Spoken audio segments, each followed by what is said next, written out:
Welcome to my channel. तो आज के टैरो रीडिंग का टॉपिक है नो कांटेक्ट की सिचुएशन में वो जो है आपके बारे में क्या सोचते हैं या क्या कहना चाहेंगे।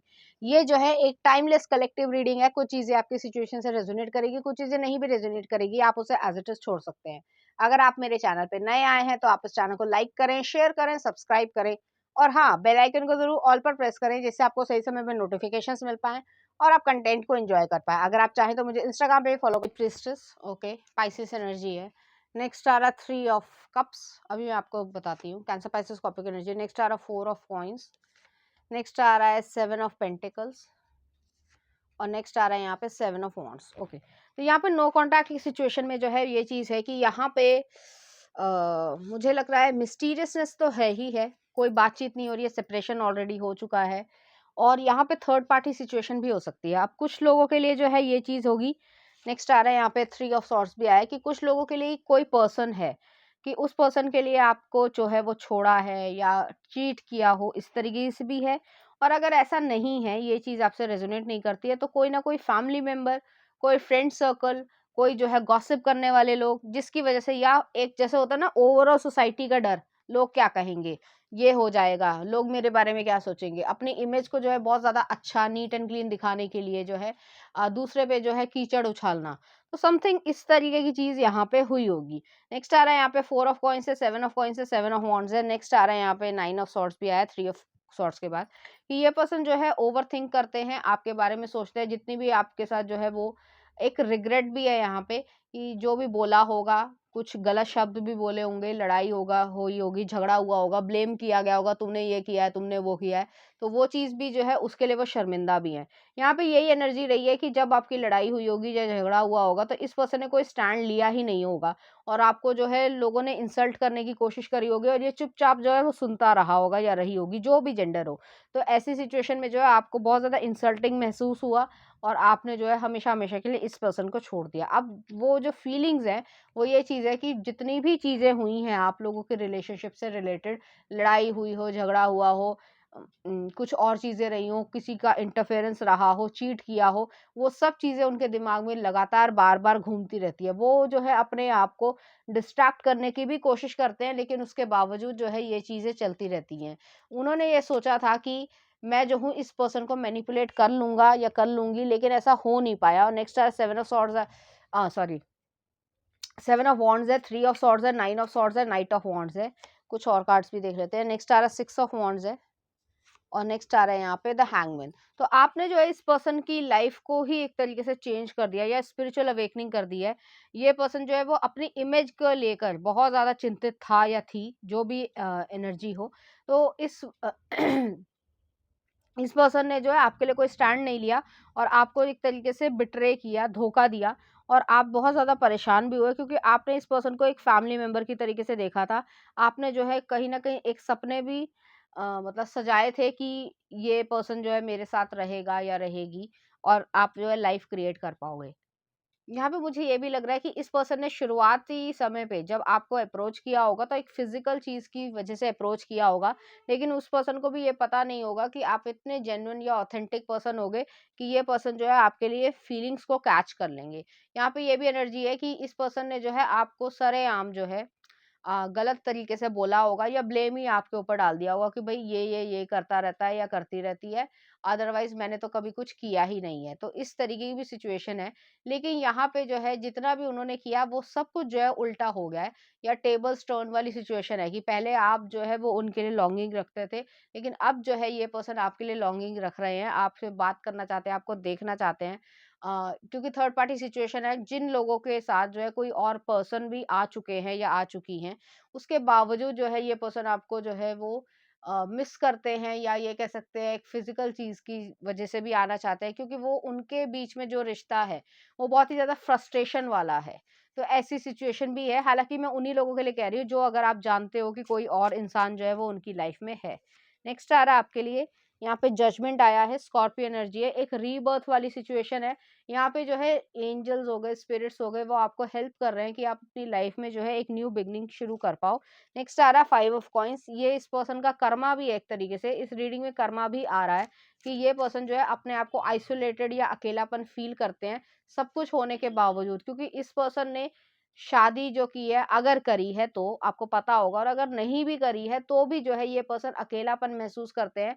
एक तरीके से सोसाइटी को दिखाने के लिए तो फेस रखा कि भाई मैं बहुत सुखी हूँ, मैं बहुत खुश हूँ, लोगों के हिसाब से भी टिक मार्क लग गया, ये इसके लाइफ में है, लेकिन खुश नहीं है वो पर्सन। ठीक है, अगर पैसा है तो पैसे से खुश नहीं है, बीवी है तो बीवी से खुश नहीं है, फ्रस्ट्रेशन भरी पड़ी है, अपने मन की बात नहीं बोल सकते, सीक्रेट रखते हैं, लड़ाइयाँ ज़्यादा होती है, कलेश ज़्यादा हो रहा है। तो ये पर्सन जो है आपके लिए फीलिंग्स में ये कहना चाहते हैं कि वो आपको वापस चाहते हैं अपनी लाइफ में। टावर भी यहाँ पे आया है कि इस पर्सन की जो इंटेंशंस थी, जो इरादा था वो जो है अच्छा नहीं था, साफ-सुथरा नहीं था। नेक्स्ट आ रहा है आपके लिए, ये पर्सन एक न्यू बिगनिंग चाहते हैं और द वर्ल्ड भी आया, तो वो आज तक जो है वो यही सोच रहे थे या लोगों को जताने की कोशिश कर रहे थे कि आप उनके पीछे पड़े हो, लेकिन ऐसा कभी था नहीं। ठीक है? ये पर्सन को जो है रियलाइज़ेशन है कि एक टॉक्सिक लव जो है वो आप लोगों के बीच में रहा है, एक अब्यूसिव लव या टॉक्सिक लव रहा है कि डेविल भी आया है यहाँ पे, और एम्प्रेस की आपकी जो कीमत है वो एम्प्रेस की तरीके से है।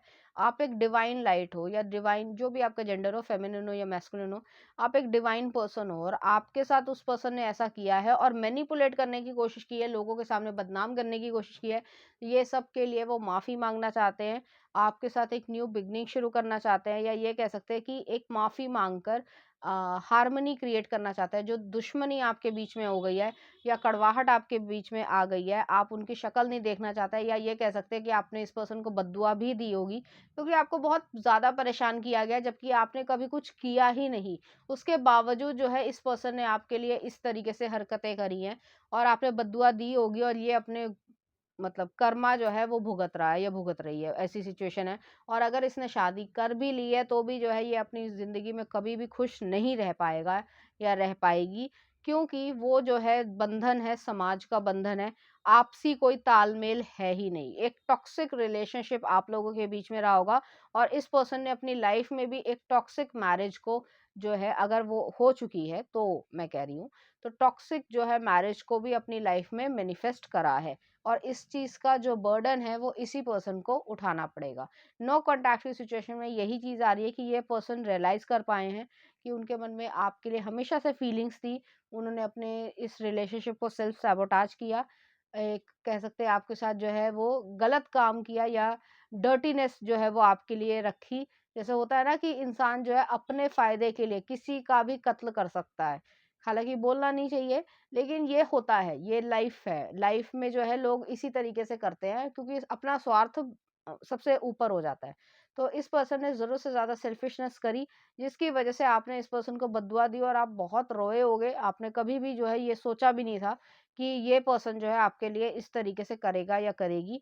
लेकिन अब जो है वो आपसे माफ़ी ज़रूर माँगना चाहते हैं। आप उनको अपनी लाइफ में एक्सेप्ट करो या ना करो, लेकिन ये पर्सन आपसे माफ़ी माँगना चाहते हैं, और एक न्यू बिगिनिंग के तरीके से, जिस तरीके से एक नॉर्मल हाय हेलो भी हो जाती थी, वो चीज़ भी जो है यहाँ पे ख़त्म हो गई है। एक तरीके से दुश्मनी जो है वो यहाँ पे क्रिएट हो गई है, और इस चीज़ का जो बर्डन है या रिग्रेट है वो ये लेकर चल रहे हैं, और इस पर्सन की लाइफ में अभी इसे बहुत सारे कर्मा जो है वो भुगतने की ज़रूरत पड़ेगी। तो ऐसी एनर्जी भी यहाँ पे आ रही है। हालाँकि ये नो कॉन्टैक्ट की सिचुएशन थी, लेकिन यहाँ पे जो है मिक्स्ड एनर्जी आई है, और कर्मा की भी एनर्जी काफ़ी ज़्यादा प्रोमिनेंट थी, इसलिए मैंने आपको ये सब बता दिया है। चलिए देखते हैं, उनकी तरफ से कुछ मैसेजेस भी देख लेते हैं। तो पहला आ रहा है आई एम सॉरी, वो आपसे सॉरी कहना चाहते हैं, माफ़ी माँगना चाहते हैं। नेक्स्ट आ रहा है I had to lose you to realize the value of this connection, तो उनको उनका मानना है कि अगर उन्हें इस कनेक्शन का जो एक वर्थ थी या वैल्यू थी वो तभी पता चली है जब आप उनसे दूर हो गए हो। I cannot escape the way you make me feel, जैसा आप फील करवाते थे उन्हें, ऐसा वो कभी फील कर ही नहीं पाए हैं। तो ऐसी एनर्जी भी यहाँ पर आ रही है। नेक्स्ट आ रहा है I need to release karmic ties to be free from this connection, तो अपने कार्मिक जो रिलेशनशिप है या कार्मिक मैरिज में आ गए हैं, तो वो चीज़ को वो रिलीज करना चाहते हैं। नेक्स्ट आ रहा है आपके लिए you are so beautiful in my eyes I am still attracted to you, वो आपकी तरफ अभी भी अट्रैक्शन को महसूस करते हैं। नेक्स्ट आ रहा है आपके लिए this isn't over between us I am coming back for you, तो यहाँ पे ये चीज़ है कि वो जो है वापस आना चाहते हैं। I want to see your face besides me every morning, तो रोमांटिक चीज़ें भी वो इच्छा रखते हैं या आपके लिए वो सोचते हैं। I want a family with you, तो वो सब जो है वो समय बीत जाने के बाद ही याद आ रहा है। वन साइडेड रिलेशनशिप, तो ये पर्सन जो है वो एक वन साइडेड रिलेशनशिप में है, ठीक है। नेक्स्ट आ रहा है lies, love bombing, gas lighting, I am regretting, तो इस पर्सन को रिग्रेट है कि उन्होंने जो आपके को मैनिपुलेट करने की कोशिश करी है, आपके साथ जो है वो गलत तरीके से बिहेव करने की कोशिश करी है। नेक्स्ट आ रहा है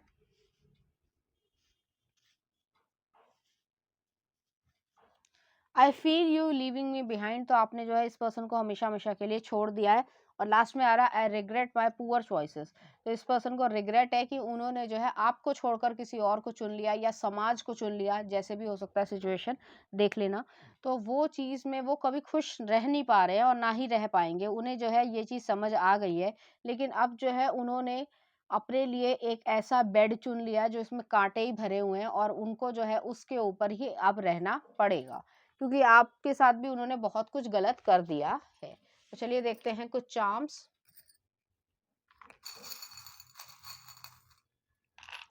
यहाँ पे जो है हॉर्स आया है, यहाँ पे जो है एक स्टेबिलिटी एंकर है, और यहाँ पे जो है एक स्पून भी आया। तो यहाँ पे चाइल्ड भी जो है हो सकता है, हालांकि सबके लिए रेजोनेट नहीं करेगा, चाइल्ड भी जो है इन्वॉल्व हो सकता है। यहाँ पे स्टेबिलिटी को वो छोड़ नहीं पा रहे हैं क्योंकि चाइल्ड इन्वॉल्व है। और यहाँ पे जो है एक स्पीड आ रही है, हॉर्स आ रहा है। हॉर्स जो है हमेशा सक्सेस को, एडवेंचर को और स्पीड को दिखाता है। तो एक आपकी तरफ स्पीड से आना चाहते हैं, लेकिन जो एक होल्ड है वो चाइल्ड की तरफ से ज़्यादा है, या जो है सोसाइटी के लिए उन्होंने किया था, तो सोसाइटी को वो क्या मुँह दिखाएँगे, तो इस तरीके की यहाँ पे एनर्जी है। चलिए देखते हैं कुछ सॉन्ग।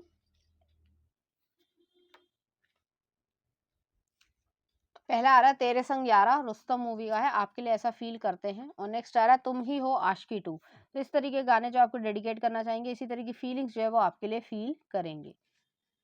तो ये थी आपकी रीडिंग, उम्मीद करती हूँ आपको अच्छी लगी होगी। अगर आपको मेरा कंटेंट, रीडिंग्स और एनर्जीज अच्छी लग रही हैं तो प्लीज़ इस चैनल को लाइक करें, शेयर करें, सब्सक्राइब करें। Thank you.